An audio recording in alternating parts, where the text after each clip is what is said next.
I am actually so nervous because it's been, what, 6 or 7 weeks since my last video.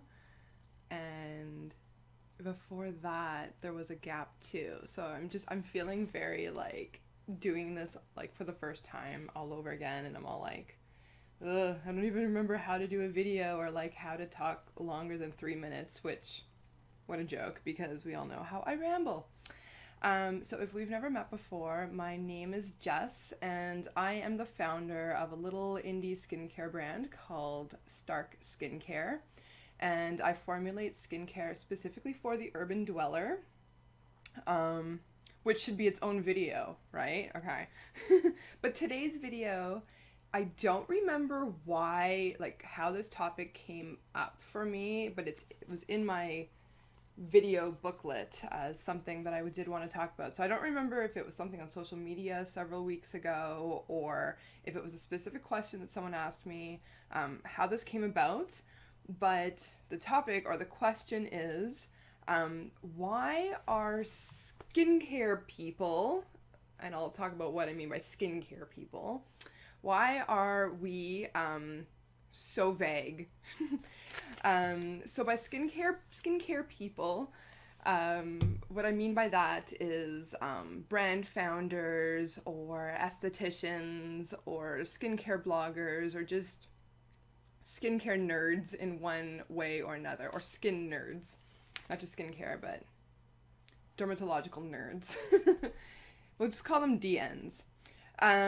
So basically, I think the reason why this is actually an important topic is because us skincare nerds, us dermatological nerds, us DNs, we get a lot of questions from people seeking help, which is great, which is fine, which is the awesome thing about the internet, is that we all have access to each other and we can all communicate with one another, and it's so awesome because, you know, you can seek help and you can give out help to people far reaches of the earth, and it's like, how else would this happen, you know, like 40 years ago? But the problem is that, at least I'll speak from my own personal experience, is that I get a lot of emails, very detailed. This is, you know, this is what my skin is like. This is what my skincare routine or regimen is like. These are the problems I'm having. What should I do? And we can always suggest things, right?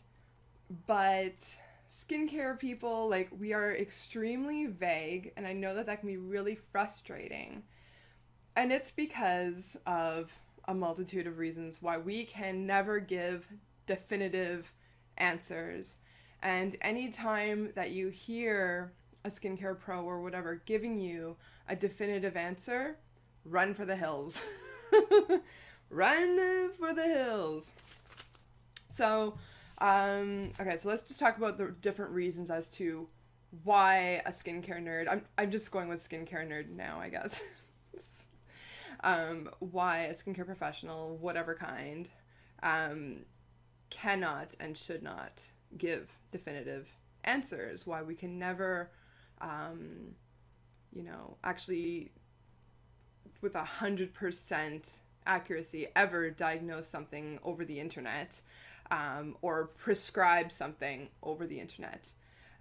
If you just look at it from like a medical perspective, if you go to the doctor and there's something wrong with one of your organs, which the skin is, as you know, you wouldn't expect for that doctor, and most of us aren't at that doctorate level or, you know, medical post-grad level. You would never expect a doctor to be like, oh yeah, this is exactly like Jane and Jordan and George, all the G people who came before me, and like, oh yeah, exactly the same issue, yep, exact same kind of inflammation, oh yeah, exact same lifestyle, and therefore you need the exact same prescription for the same amount of days, and it's going to work the exact same way. With medicine, you might even have a little bit more accuracy, but with skincare, you do not. So, you know, like, you wouldn't expect a doctor to give you that much, you know, just like a blanket assurance that something's going to work, just as you can't expect a skincare person to be able to give you the same, I was looking at the wrong camera, to give you the same kind of assurance. So first of all, it's because every skin type is so incredibly different. As you know, I don't really believe in skin types, and that's because pigeonholing just leads to not responding and reacting to your skin needs. If you just go your whole life believing that you have oily skin, whereas, okay, maybe when you were 14 and you were going through puberty or whatever, you did have, you know, oilier skin, that doesn't mean at 19, at 25, and 35, 45 that you still have oily skin. You can't just, you know, pigeonhole yourself once and then think that that is your skin type for life. So like every skin type is so different, and your skin type from day to day, from year to year, season to season can change so drastically that even though like you might be writing me or whoever an email saying I have oily skin, I always take that with a grain of salt, because it might not actually be oily. It might be dehydrated. It might be sensitive and acne prone today, you know? So that's one reason why we're quite vague with how we try to help people. A second reason is that how someone reacts to a product and how someone uses the product can be so different that it can make predicting what the outcome will be nearly impossible. So whereas one person, let's say we're talking about, you know, it's a very muggy, sweaty summer, and you're using Stark's Eclipse, for example, which is an activated gel cleanser, it's going to be very different if you use a pea-size amount than if you use, you know, a huge glob, like quarter-size amount. So, you know, even though you might have very similar skin to like your twin sister or whatever, if you guys are using a very different amount of product, you will be getting a different effect. So that can really make things completely unpredictable. And if you just take that prescription model again, a doctor would be like, okay, this is your weight. This is how advanced, you know, this disease or whatever is. This is the exact dose that you need. And you would, you know, it would be administered in like these exact dosages, whereas we can't do that with products. And I'm just using this medical model, not that I think that like what a skincare professional does is like at that level, just because I've been in hospitals and stuff a lot lately with some family medical issues that have been going on. So I'm just thinking a lot about doctors and how there's sort of a similarity between the vagueness that they have to give their information, and sort of the same as anyone working in health and wellness. So then that sort of leads us to lawsuits and what our scope of practice is in skincare. So it's very easy to get into trouble as a skincare whatever expert if you're leading people very astray, or if you are downplaying certain reactions or like certain symptoms that someone may be having. If someone constantly has, these very inflamed rashes over one targeted area, I'm not just going to say, oh, just use some balm on that, or just use this plant. For sure, it's going to heal everything. Like, you cannot say stuff like that. So I think that it's sort of like, like a yoga teacher, like our job is to guide, our job is to suggest and to educate and show what in the world there is out there to help you, but at the same time your health is always in your own hands. And this is when it comes to like skin or anything going on in your body, like you have to be the first one to notice when something is not quite right, and to act and to react and to seek professional help through all different mediums, through all different strains, and get lots of different opinions, and to educate. And if you're sick, then you need to have like a team to help you do that. So again, I'm going right to like the medical sickness sort of model, because my mom is very sick right now, so I'm the primary caregiver at the moment, and so just thinking a lot about like that world and how it does kind of overlap with what I do. Again, I am not a doctor. I do not play a doctor on YouTube. Although I am a mom, so that kind of makes you like a doctor.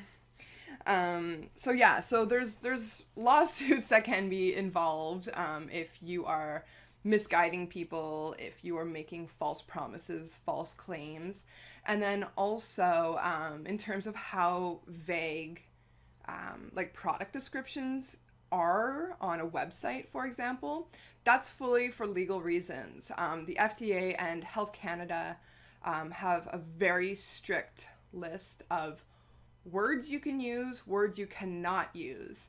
And I don't know about on the Health Canada website, but definitely on the FDA website, you can actually find the whole archives of all the letters that they send out to skincare brands saying, you use this word is not allowed, this word's not allowed. Like, for example, like you can't say that something, like some plant extract or whatever is going to heal eczema, for example. You can't really use biological medical terms. Like you can't really talk about what it might do to cells. You certainly cannot say anything about cancer. You cannot say that some plant is going to, you know, heal cancer. Obviously you can't say that, or, you know, say that it's like could potentially stop cancer cells from forming or any of that. Like that is no. And it right now, to me anyways, it sounds like the most ridiculous claim that a skincare brand could make, but as we know, they make it all the time. Rest assured, that is shitty marketing. I believe in the power of plants, you know, way more than your average person, obviously. Like I am very, very, very for them. At the same time, you know, expectations need to be kept checked, and it's absolutely illegal to like give those false promises and those false hopes. Although the FDA and Health Canada, they don't really protect the consumers in a lot of ways. In one really interesting way that they do protect the consumers is by keeping expectations realistic. That's not the exact word I'm looking for, but do you know what I mean? Like they don't like false promises or whatever. Like they are very, very, very stringent when it comes to truth in advertising, and what skincare and other companies are allowed to say that their products can actually do, and to make a claim like, you know, this will cure cancer, or this will stop cancer cells from forming, or just taking anything to like a biological cellular level is a big no. So even though like as an aromatherapist, as an herbalist, and as like an advanced formulator, as like many of my colleagues are, and chemists and whatnot, we may know about a lot of the studies that are happening, a lot of the really new, super interesting stuff that is going on, and more than anything, we want to share it with everyone because we believe in it, and we're like, oh, this could be so helpful for so many people. But legally, we actually can't share the studies. But it's always worth doing your own research. The information is out there. The abstracts for most most educational journals, like you'll be able to get at least the abstract if, you know, as you probably know, if you are a grad student or post-grad or whatever, you have, you know, access to Elsevier and like all the like MD like papers and stuff like that. So like you would have access to the full papers, and if not, just lay people like me, we have access to the abstracts, so at least you can get the gist of studies. So it's all out there. It's just that we're not allowed to use that information in a way that seems like it's part of our marketing, even though we would argue to say that it's part of our education.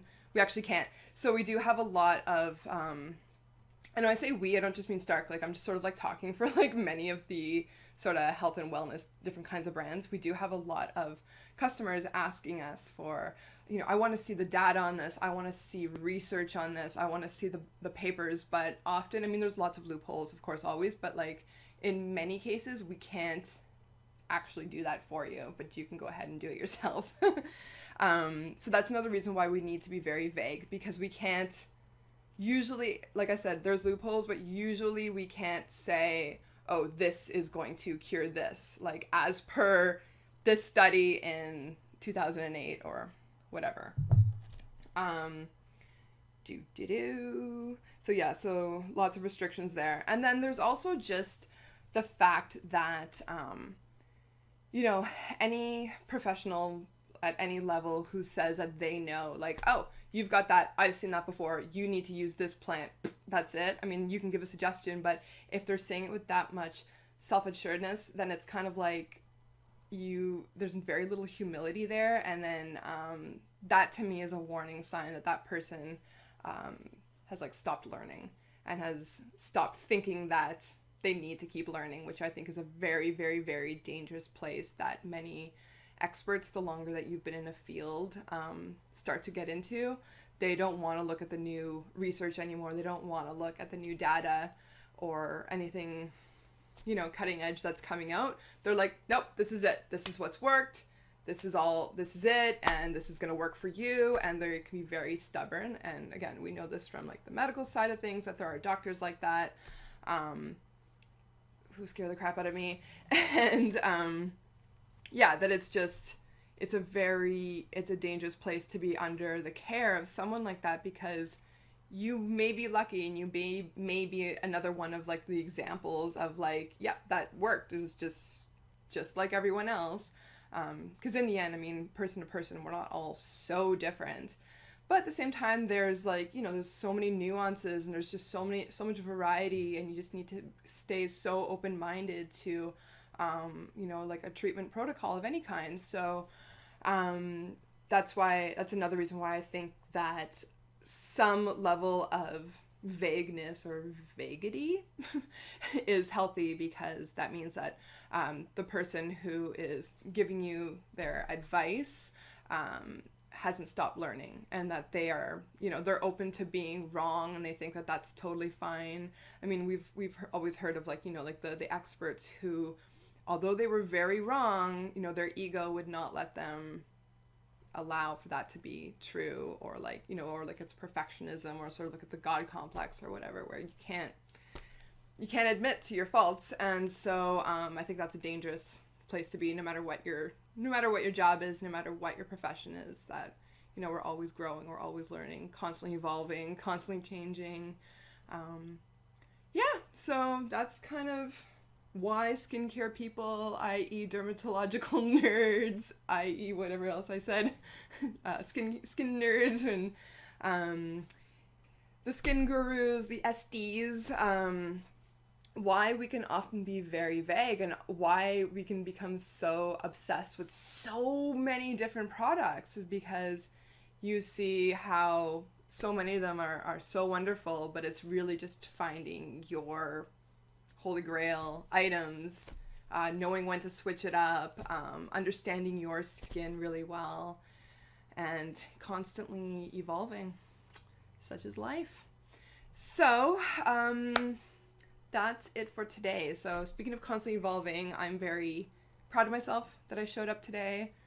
18 and a half minutes, that's pretty good for me, pretty short. I showed up with my hair in like the messiest top knot. I just live in top knots now. I didn't even do my eyebrows, no makeup, because it doesn't matter. And I don't mean it doesn't matter in that like nihilistic sense that, we're all just gonna die anyhow. You can see where I've been. I just mean that with this camera, it just doesn't seem to make a difference. So I am going to try my hardest to keep showing up for YouTube. I'm so sorry that I took such a big, long break. No reason for it, friends. I will come back, more videos. Let me know what you're interested in hearing about. Follow me on Instagram. That's where you can keep up with day-to-day, see pictures of cute dogs, see pictures of my cats, see pictures of my houseplants, sometimes some skincare related stuff, my goofy life, all kinds of things, sometimes helpful things, sometimes not. But it's a fun place, and if you enjoy following me, I hope you follow me there as well, because I am more active on the Instagram. And happy fall! Woo, woo, woo! Bye!